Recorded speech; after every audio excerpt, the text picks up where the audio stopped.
con otra expectativa, nos inaugurando nuestro vuelo entre Curaçao y Surinam, ya con nuestra Cindy por tu dirección, pues Suriname está anhelando un mejor servicio entre los dos países.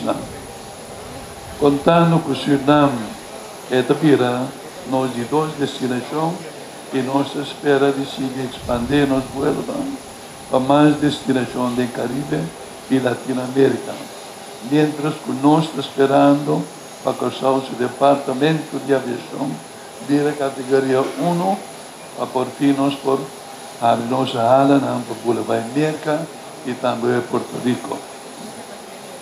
De toda forma, não tem dúvida que a vez já está a celebrar milestone mais, o vuelo inaugural para Surinam, qual indudablemente nos traz benefício para ambos os países, especialmente em sua economia.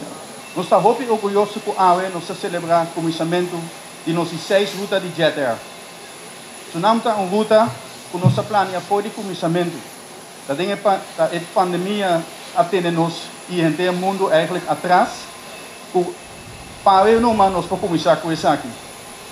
Nós estamos sumamente agradecidos e contentes com o governo de Curaçao a decidir de abrir nossas fronteiras sem restrição, que haja se possível para turistas chegar a Curaçao mais fácil a trovar.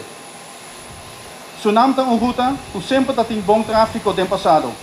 Isso aqui tem a ver que tem grupo bastante grande de surinameños que vive na Curaçao e que gosta de visitar no país natal. E mais importante, é turista surinameño que também visita Curaçao para desfrutar e divertir de nossas atividades, maneira noite jazz, carnaval, etc. E também que também visita a família. Nós estamos recebendo bom feedback de nossos passageiros que a ruta aqui, então isso aqui, nós estamos para a mesura também e loads de nos vuelos para a próxima semana. Nós vamos começar com vuelo direto entre Curaçao e Paramaribo, vez por semana. Pero maneira a ruta aqui está desenvolvida, nós vamos aumentar nos vuelos para 2 vezes por semana.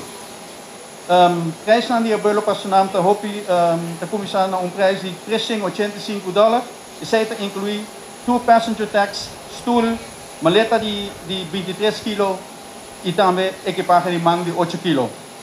O vuelo para Surinam está todo 2 horas e 30 minutos e nós saímos de Jamars à tarde 3 horas para regressar a Curaçao à noite, metade de 10.